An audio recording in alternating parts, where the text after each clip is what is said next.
strong moral and religious emphasis. In his play, he addresses the complex theological problem. Many of his plays end more happily than those of the other, namely his masterpiece Orestia trilogy. अब इसके जो play थे mostly जो है उनका and जो था happily वो बनाता, जबकि सोफोक्ली का जो हम प्ले देखते हैं वो बड़ा सीरियस और बड़ा सीरियस इशू वो लेता है, उसमें सीरियस होता है और ज़्यादा जो है वो ट्रेजेडी पे एंड करता है. Beside the literary merit of his work, Aeschylus' greatest contribution to the theatre was the additions of the second actor to his scene.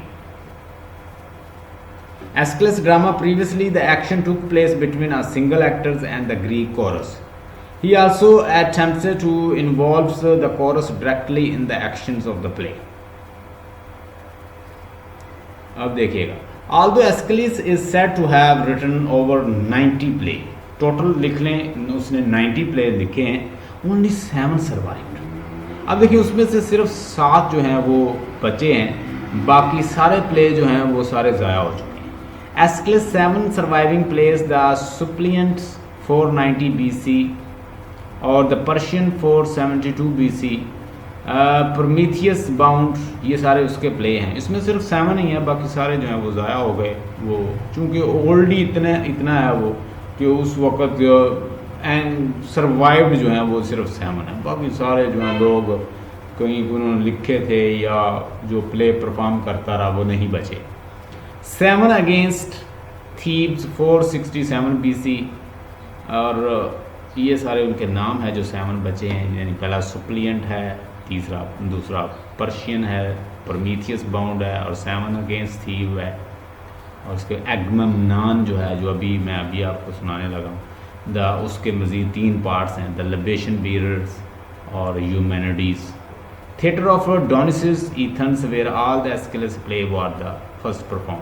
ये एक थिएटर था डॉनिसिस का, और इस थिएटर के अंदर ये सारे प्ले जो हैं परफॉर्म किए जाते हैं. कहते हैं कि उसको ख्वाब आया था और उसकी ख्वाब में गॉड आया था. गॉड ने उसे कहा कि तुम ट्रेजेडी लिखो, और उसने ट्रेजेडी लिखना शुरू कर दी और वहाँ पे प्ले करना शुरू कर दिया और बड़ा कामयाब रहा. तो ये थिएटर देख लें, आपके सामने थिएटर जो है वो नज़र आ रहा है. इस थिएटर में वो प्ले जो हैं वो परफॉर्म किए जाते थे. Newly found play in 2003, another Aeschylus play was discovered in the wrapping of the mummy in Egypt.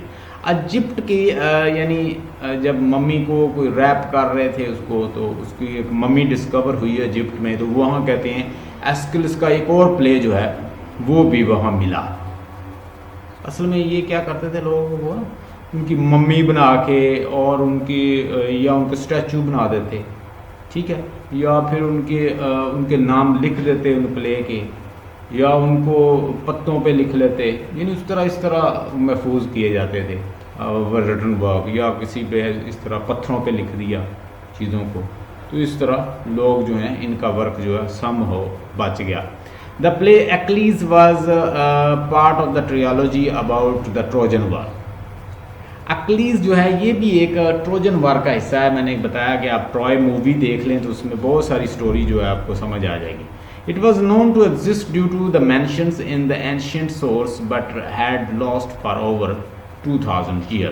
यानी 2000 ईयर में बहुत कुछ लॉस हो गया है. इनका वर्क जो है काफ़ी लॉस हो चुका है और 7 प्ले ही मौजूद हैं. और रिसेंटली कहते हैं कि 2003 में कहीं उन्होंने एक मम्मी को डिस्कवर किया, उस मम्मी के ऊपर एक्लीज एक नया प्ले जो है इसका वो भी मिला, और ये भी एक ट्रोजन वार का हिस्सा है और part of trilogy about the Trojan war. Trojan war का मतलब ये है कि 2 कबीलों के दरमियान एक जंग हुई थी, स्पार्टा और ट्रॉय की.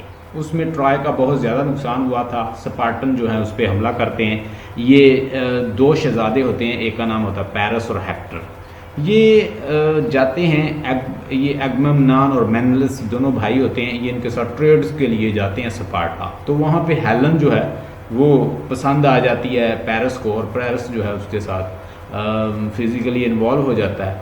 They both had bodily functions and perform bodily functions, and they had a physical relation. And after that, when they were coming back to their own tribe, especially Troy, what they did, they took away Helen as well. तो वो Helen को भी साथ ही ले आते हैं. इस पे स्पार्टन को गुस्सा आता है, वो हज़ारों अपने जो शिप हैं वो रेडी करते हैं और वो उनके पीछे जाते हैं कि हम हेलन को भी लेकर आएंगे और उनको तबाह बर्बाद भी करेंगे। अब मेनलियस जो कहता है कि मुझे मेरी वाइफ चाहिए हेलन, मुझे और कुछ नहीं, मैंने उससे बदला लेना है कि उसने मुझे धोखा नहीं। लेकिन एगमेम्नान जो उसका ब्रदर है, एगमेम्नान कहता है कि मैं तुम्हारी तो और मेरा और औरत से कोई लिंक नहीं है, ना मैं उसमें इंटरेस्टेड हूँ, मैंने उनकी ज़मीन पर कब्जा करना है। अब मेनलियस जो है वहाँ पे लड़ता लड़ता मारा जाता है और अल्टीमेटली एगमेम्नान जो है वो जीत जाता है वो जंग। और फिर उसके बाद यहाँ उसने मज़ीद बताया, जब वो जंग जीत जाता है, एस्केलस बताता है, तो वो अपने साथ किस किस को लेके आता है वहाँ से। कैसेंड्रा, एक कनकुबाइंस, एक वहाँ पे एक फॉर सेक्सुअल रिलेशन के लिए, वो एक कनकुबाइन का मतलब होता है कि वो एक्स्ट्रा मैरिटल अफेयर के लिए एक औरत को साथ रखते हैं। तो इस तरह वो उसे अपनी कनकुबाइन बना लेता है, सेक्स स्लेव बना लेता है और उसको साथ लेकर आया कैसेंड्रा को, और साथ वो लूट मार करके जो लेकर आया। अब वापस आया एगमेम्नान जीत कर। कौन सी जंग? ट्रॉय वाली जंग, जो वो लड़ने गए थे ट्रॉय के साथ, स्पार्टा कबीले से वहाँ गए थे ताकि वो बदला भी लें, हेलन को भी वापस लाएं जो दौड़ गई थी किसके साथ, वो उस शहजादे के साथ, पेरिस के साथ, ताकि वो वहाँ पे उनको कत्ल भी करेंगे, उनको उनसे बदला भी लेंगे और फिर वो हेलन को वापस लाएंगे। और ये इस तरह की एनी हो, हेलन को तो वापस नहीं ला सके और वहाँ से बहुत सारे जो हैं लोगों को स्लेव बना के ले आते हैं, उनके माल लूट लाते हैं, उनको तबाह बर्बाद कर देते हैं। ये तो ये इस वार के बारे में बताया गया, अभी हम यही डिस्कस करेंगे। अच्छा देखिएगा, हाँ, लिखें कुछ मालूमात मैं आपको लिखवाता हूँ, वो लिख लें। एगमेम्नान हम डिस्कस कर रहे हैं। एगमेम्नान हमारा एक प्ले है, इट इज़ बाय एस्केलस। ये ट्रायलॉजी की फॉर्म में है और इसके 3 पार्ट्स हैं। ट्रायलॉजी का मतलब होता है 3 पार्ट, और इसको परफॉर्म किया गया था 458 BCE में। किसने लिखा था इसको? इसको लिखा था एस्केलस, जो कि जाना जाता है फादर ऑफ ट्रेजेडी। ट्रायलॉजी की फॉर्म में लिखा था। ट्रायलॉजी होता है 3 पार्ट्स पर मुश्तमिल जो प्ले होता है उसे हम ट्रायलॉजी कहते हैं। मोस्टली प्ले जो है ट्रायलॉजी में लिखे जाते थे। Trilogy TRILOGY, 3 parts. अरेस्टिया एक प्ले है और इसको डिवाइड किया गया 3 पार्ट्स में, ORESTIA। साथ साथ मालूमात लिखती जाएं। एगमेम्नान, एगमेम्नान AGAMEMNON, एगमेम्नान। दूसरा हिस्सा है द लिबेशन, LIBEATION,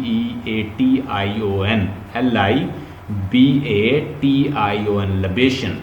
तीसरा इसका हिस्सा है यूमेनिडीज, EUMENIDIES, यूमेनिडीज। यानी ये 3 पार्ट्स पे मुश्तमिल है। नाम है इसका अरेस्टियस, 3 पार्ट्स हैं इसके। और मॉर्निंग बीकम इलेक्ट्रा का जो राइटर है, नाम है उसका यूजीन ओनील। उसने इस प्ले को एक न्यू आउटलुक के साथ आपके साथ पेश कर दिया है। यानी वर्क वो रोमन ग्रीक्स का है, लेकिन उस रोमन ग्रीक्स के वर्क को आपके सामने उसने एक पॉलिश करके पेश कर दिया है। जैसे कि एजरा पाउंड कहता है कि मेक इट न्यू, पुरानी चीज़ें लें, उसे नए अंदाज में पेश करें, तो आप एक अच्छे राइटर हैं। मैंने जो आपको लेक्चर एक सेंड किया है वो उर्दू में पूरी एक स्टोरी है, लिखी हुई है। आपने पूरा यूजीन ओनील का पूरी बायोग्राफी उधर से पढ़ लेनी। वो कल मैं मज़ीद आपको बताऊंगा। वो मेरा एक लेक्चर ही है, मेरे स्टूडेंट ने उसको हूबहू वैसे लिख दिया। उसमें आपको यूजीन ओनील की फुल स्टोरी मिल जाएगी। एक इलाका है, नाम है उसका आर्गोस, ARGOS, आर्गोस। अब उस इलाके के अंदर 2 भाई रहते हैं। एट्रियस एक का नाम है और दूसरे का नाम है थेस्ट्रस। थेस्ट्रस और एट्रस जो हैं 2 भाई हैं। एट्रस यूं करता है कि थेस्ट्रस को अपनी सल्तनत से निकाल देता है और पूरा उस पर काबज हो जाता है, और थेस्ट्रस को निकालने के बाद उसको सजा देता है। थेस्ट्रस क्या करता है, उसकी वाइफ के साथ रिलेशन बनाता है और उसके एक बच्चे को, वो जो उसका एक बेटा होता है, उसको साथ ले जाता है। चूंकि उसने अपनी सल्तनत से थेस्ट्रियस को निकाल दिया है, तो आर्ट्रियस से बदला लेने के लिए थेस्ट्रियस क्या करता है कि उसके बेटे को साथ ले जाता है, उसकी परवरिश करता है और उसे कहता है कि तुमने आर्ट्रियस से बदला लेना है। उसके बेटे को परवरिश करके, जवान करके, बड़ा करके उसे कहता है कि तुम आर्ट्रियस को किल करके आओ। वो आर्ट्रियस को मारने के लिए आता है तो आर्ट्रियस उसे आगे से किल कर देता है। बाद में आर्ट्रियस को पता चलता है कि थेस्टियस ने जो यंग नौजवान को भेजा था वो तो मेरा ही बेटा था, मैंने अपने बेटे को कत्ल कर दिया। अब थेस्टियस से बदला कर लेने के लिए यूं करता है कि थेस्टियस के जो 2 बेटे होते हैं उनको वो किडनैप करता है और उनके गोश्त को काटता है, उसे पकवाता है और थेस्टियस से कहता है कि यार हमें अब सुलह कर लेनी चाहिए, हमें एक दूसरे के साथ मिल के रहना चाहिए, मैं तुम्हारे लिए एक बहुत बड़ी फीस का इंतजाम कर रहा हूँ, आओ यार मुझे मिलने। थेस्टियस उससे मिलने जाता है तो वो उसका बच्चों का गोश्त ही उसे खिला देता है। जब उसे पता चलता है कि उसने अपने बच्चों का गोश्त खा लिया है थेस्टियस को, तो वो उसे गुस्सा आता है, वो कर्ज करता है कि तुम्हारी सल्तनत जो है तबाह बर्बाद हो जाए। थेस्टियस का एक बेटा होता है एजिस्थियस, जो बच गया है, 2 तो उसने मार के उसे खिला दिए। एजिस्थियस जो है बड़ा होके अब यूं करता है कि वो हमला करता है एट्रियस पे और उसकी सल्तनत पे, उसको कत्ल कर देता है और उसके ऊपर काबज हो जाता है। एजिस्थियस नाम लिख लें, AEGISTHUS। एजिस्थियस किसका बेटा है? थेस्टियस का। उसके 2 बेटों को तो एट्रियस ने मार के उसको खिला दिया था, जबकि जो एक बेटा उसका बच गया था एजिस्थियस ने अब बदला लेने के लिए, अपने बाप का बदला लेने के लिए वो एट्रियस को कत्ल कर देता है और एजिस्थियस जो है वो वहाँ पे काबज हो जाता है। अब इसके 2 बेटे हैं एट्रियस के, एक है मैनलियस और दूसरा एगमेम्नान। एगमेम्नान और मैनलियस जो हैं ये दोनों बेटे हैं। अब ये एट्रियस तो मारा जाता है, ये वहाँ से दौड़कर स्पार्टा में जाके आबाद हो जाती है। स्पार्टा एक वहाँ पे इलाका है रोमन ग्रीक्स में, तो वहाँ पे जाके आबाद हो जाती हैं। वहाँ के बादशाह की बेटी के साथ रिलेशन बनाते हैं सम, और हेलन के साथ मैनलियस जो है रिलेशन बनाता है और उस वक्त जब उस बादशाह की डेथ होती है तो ये उससे शादी कर लेता है हेलन से और ये पूरा जो सल्तनत है उस पर काबज हो जाती है। हेलन की बहन का नाम है क्लैटेमनेस्ट्रा। क्लैटेमनेस्ट्रा के साथ अब शादी कर लेता है एगमेम्नान। ये दोनों भाई चूंकि अब एक सल्तनत के वारिस बन चुके हैं और इनके पास पावर भी है, और ये फिर एजिस्थियस पे हमला करते हैं और एजिस्थियस से अपना जो आर्गस का इलाका है वो दोबारा वापस ले लेते हैं और एजिस्थियस जो है वहाँ से दौड़ जाता है। एजिस्थियस की सल्तनत पे ये दोबारा अपना इलाका जो है रीगेन कर लेते हैं, क्योंकि ये पावर में आ गए थे तो इन्होंने अब आर्गस पे इनकी दोबारा से हुकूमत हो गई है। अब होता यूँ है कि 2 कबीले, इनके साथ एक कबीला था ट्रॉय, ये अब स्पार्टा पे काबिज हैं और आर्गस पे एगमेम्नान की हुकूमत है। और स्पार्टा का मालिक कौन है?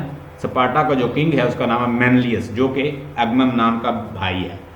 अब होता यूँ है कि जो हेक्टर, शहजादा हेक्टर और पेरिस जो है उनका वालिद जो होता है उसने बड़ी मेहनत के साथ रिलेशन दोबारा सेटअप करने, ये आपस में अक्सर लड़ते रहते हैं ट्रॉय और स्पार्टा कबीला। उसने कहा कि यार हम लड़ते नहीं, हम ट्रेड करते हैं, तो मेरे 2 बेटे आ रहे हैं, इनका आप खैर मकदम करना और हम अच्छे रिलेशन बनाते हैं ट्रेड्स में और एक दूसरे के साथ मिल के तरक्की करते हैं।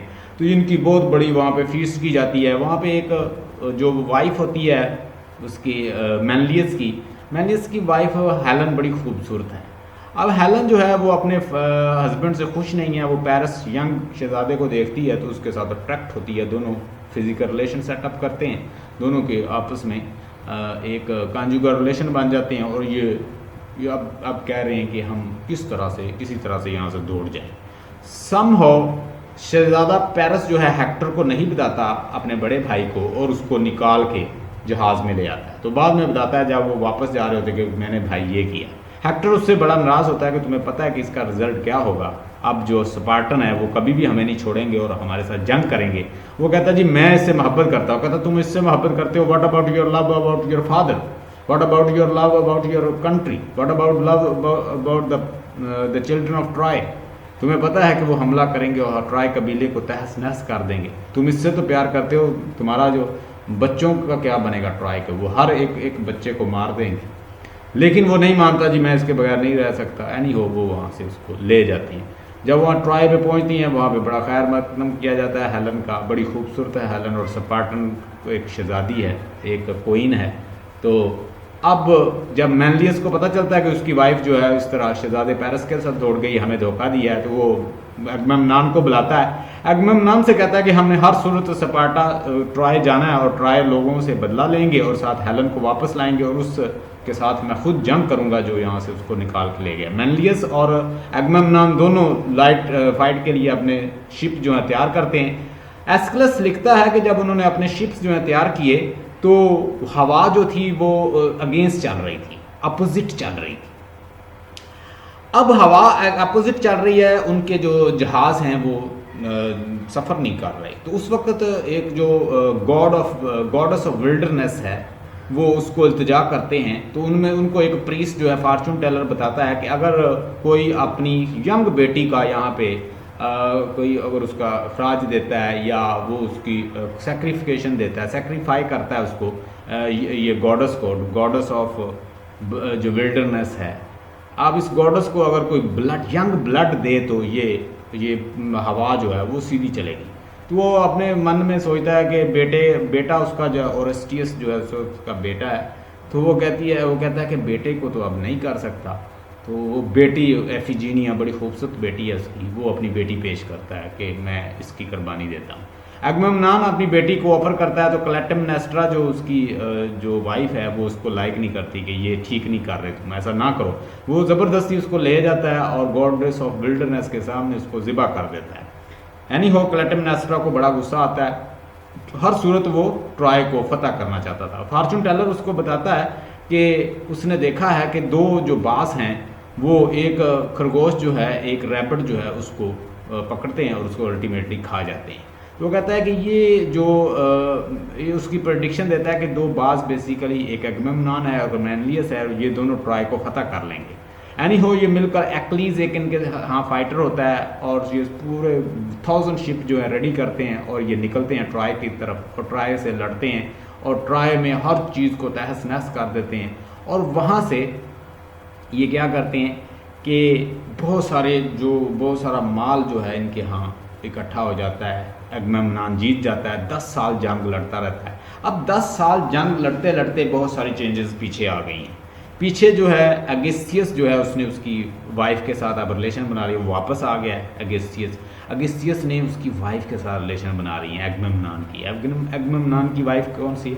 क्लैटेमनेस्ट्रा को गुस्सा है कि उसने एफिजीनिया उसकी बेटी को ज़िबा कर दिया और उसको गॉडेस ऑफ विल्डरनेस को पेश कर दिया और ज़िबा कर दिया। तो वो भी चाहती है कि बदला लेना चाहती है एगमेम्नान से। तो एगमेम्नान 10 साल के लिए गया हुआ है। एगमेम्नान के पीछे एगिस्थियस ने उसकी बीवी के साथ रिलेशन बना लिए हैं, बेटा जो है उसे कहीं भेज दिया है। बहुत सारे चेंजेस जो हैं आ चुके हैं। अब एगमेम्नान 10 साल के बाद वापस आता है तो पहली गलती ये करता है कि वहाँ एक सेक्स स्लेव खूबसूरत जो वहाँ की एक प्रीस्ट होती है, बड़ी खूबसूरत होती है। उसको पहले वो एक वहाँ पे अपोलो गॉड होता है उसके साथ सेट होती है। उसने उसको पावर दी है कि वो पास्ट और फ्यूचर देख सकती है। नाम है उसका कैसेंड्रा एक प्रीस्ट औरत है, बड़ी खूबसूरत है और कैसेंड्रा को अपने सेक्स स्लेव बना लेता है। वो पहले अपोलो के साथ थी। अपोलो उसके साथ फिजिकल रिलेशन गॉड चाहता था, जो वहाँ उस वक्त का कोई गॉड था। तो इसने उसको रिजेक्ट किया। तो कहते हैं उसने उसको कर्स किया कि उसके पास प्रोफेसी की पावर है कि वो फ्यूचर और पास्ट को देख सकती है कैसेंड्रा। लेकिन साथ साथ उसको वो कर्स करता है, जब वो उसे ऑफर नहीं करती, उसके साथ सेक्सुअल रिलेशन नहीं करती, तो वो जो गॉड है उसको कर्स करता है और अपोलो गॉड के तुम्हारा कोई यकीन नहीं करेगा, तुमने मुझे धोखा दिया है। तो तुम ताकत तो रखती हो आगे पीछे देखने की, लेकिन तुम्हारा कोई यकीन नहीं करेगा। वो उसको अपनी कंकोबाइन बनाता है एगमेम्नान और उसे साथ ले जाता है और साथ वो सारा जो उसमें लूट मार की है वो भी साथ ला रहा है। 10 साल के बाद वापस आ रहा है और वॉचमैन को क्लैटेमनेस्ट्रा ने खड़ा किया हुआ है। जब ये प्ले शुरू होता है तो वो देख रहा है कि एगमेम्नान जो है वापस आ रहा है और वो एक लाइट दूर इलाके में, आर्गोस के इलाके में एक उसे लाइट जलती हुई नज़र आती है। वो लाइट इस चीज़ की निशानी है कि एगमेम्नान जीत चुका है और वो जीत के बाद वापस आ रहा है। वो आके ये स्टोरी वो 10 साल से वो देख रहा है वॉचमैन, और वॉचमैन दौड़ के पीछे आता है और आके वो दूसरों को बताता है कि अब एगमेम्नान जो है वो वापस आ चुका है। वो अपने फोर्ट में आके वो बताता है, उस किले में आके वो दूसरों को बताता है कि मैंने वहाँ दूर जो है वो आग जलती हुई देखी है, एगमेमनान जो है वो जंग जीत चुका है और वापस आ रहा है। अब यहाँ पे एक पहले वो मोनोलॉग भी देता है, वॉचमैन अपना मोनोलॉग भी देता है कि कब ए बादशाह सलामत, अब कब जीत कर वापस आओगे, 10 साल हो गए मुझे यहाँ पे इंतज़ार करते हुए। आखिरकार उसे फायर लाइट नज़र आती है और वो शोर मचाता है, दूसरों को बताता है कि एगमेमनान जो है वो जीत के अब वापस आ चुका है। क्लिटेमनेस्ट्रा जो है वो जो एक्टिविटीज़ है वो करने लगती है कि वो बहुत प्यार करती है एगमेमनान से, और उसकी विनिंग में एक दिखावे का वो वहाँ पे एक इंतज़ाम करती है कि उसकी खुशी में एगमेमनान को वेलकम किया जाए। अल्टीमेटली तो वो बदला लेना चाहती है एगमेमनान से। एगमेमनान ने उसकी बेटी को ज़िबा कर दिया था और वो किसी तरीके से एजिस्टियस के साथ मिलकर उसे कत्ल करना चाहती है। जब वो वापस आता है तो कैसेंड्रा, उसने वो अपने साथ एक कैसेंड्रा को लाया है, कुछ माल जो वहाँ से लूट कर लाया है। अब ये जो कैरेज हैं, जो चैरियट्स जो हैं वो आ रहे हैं, और एक में एगमेमनान बैठा और एगमेमनान के साथ एक कैसेंड्रा जो है उस पर उसको बिठाया हुआ है, साथ उसके कोई माल है। कोरस जो है वो एंटर होते हैं। ये कोरस जो है आर्गोस इलाके के बड़े रिस्पेक्टेड बरगजीदा बंदे हैं और सिलेक्टेड हैं। ये यहाँ पे पहले तो दूसरे ड्रामा में तो वैसे ही प्ले करते हैं, सॉन्ग वगैरह गाते हैं, लेकिन यहाँ पे वो बतौर एक्टर होते हैं, साथ वो एक्टिंग का काम भी करते हैं। यहाँ पे साथ साथ वो डिस्कस करते हैं। एक मैसेंजर जो है वो वहाँ पे आता है, वो आके इन्फॉर्म करता है कि एगमेमनान जो है वो जीत गया है और मैनलियस जो उसका ब्रदर है उसकी डेथ हो गई है, और वो कहीं वहाँ पे और उनके साथी मैनलियस के वो वापस नहीं आए। तो उस पर कोरस जो है वो बड़ा गुस्सा होते हैं कि हेलन जो है उसकी वजह से बड़ा नुकसान हुआ है, हेलन की वजह से बहुत सारे लोग मारे गए हैं और मैनलियस की भी जान गई है और उसके साथियों की भी जान गई है, और इतनी बड़ी 10 साल की जंग हुई है। वो कर्स करते हैं हेलन को। हेलन जो है वो सिस्टर है किसकी, क्लिटेमनेस्ट्रा की, तो वो गुस्सा करती है, वो साइड पे हो जाती है। तो हम ये देखते हैं कि ये आर्गूमेंट पास किए हैं किन्होंने, कोरस ने। कोरस जो ग्रुप ऑफ पीपल हैं और आर्गस के बड़े बरगजिंदा लोग हैं। उसके बाद हम देखते हैं कि कैसेंड्रा जो है, कैसेंड्रा एक चैरियट के ऊपर है और वो नीचे उतरती है और आगे बढ़ के क्लिटेमनेस्ट्रा जो है उनका वेलकम करती है। सबसे पहले वो एगमेमनान का वेलकम करती है, उसके लिए वो पर्पल क्लीन जो है नीचे बिछाती है। पर्पल क्लीन जो है उस वक्त एक बदशगुनी थी कि उस पर सिर्फ इमोर्टल लोग जो हैं, इमोर्टल जो गॉड्सेस हैं उनके लिए होता था। ये बड़ा एक रिस्पेक्टेड और बड़ा अच्छा कलर था, जो कि कलर जो है कभी आप मिसयूज़ नहीं कर सकते। लेकिन वहाँ पे हमने देखा कि वो जो पर्पल कलर है वो किसके लिए बिछाया जा रहा है, एक ह्यूमन बीइंग के लिए। एगमेमनान कहता है कि मैं इस कलर पे नहीं बैठ सकता, ये गॉड्सेस के कलर हैं, वही इनको यूज़ करते हैं। लेकिन जब वो उसे कहती है कि तुम बड़े इस काबिल हो, तुम खुद एक गॉड हो, तुमने इतनी बड़ी जंग लड़ी है, तो जब वो उसको एडमायर करती है तो वो उसकी बातों में आ जाता है। जब उसकी बातों में आ जाता है तो वो उसके ऊपर कदम रख देता है। ये एक बादशगुनी का एक कदम होता है, और यानी उससे अब 2 गलतियाँ हुई हैं। एक गलती तो उसने इसकी ये बल्कि 3 हुई हैं। एक तो वो जो कैसेंड्रा को सेक्स स्लेव बनाता है और उससे साथ ले आता है, दूसरी गलती एफिजीनिया को कत्ल करना, तीसरी वो जो पर्पल कलर का जो कलीन है उसके ऊपर उसका कदम रखना। अब जैसे ही वो कहता है कि तुम वेलकम करोगी कैसेंड्रा को भी, कैसेंड्रा को वो वेलकम करती है और दोनों को कहती कि अंदर जाओ। वो जैसे ही कैसेंड्रा जो है उनको देखती है तो उसको वो चूंकि पास्ट और प्रेजेंट को देख सकती है, उसके माइंड में आता है कि किस तरह ये इनकी लड़ाइयाँ हुई और एजिस्टियस इसके साथ मिला हुआ है और ये क्या इन फ्यूचर मुझे और इसको कत्ल करेगी।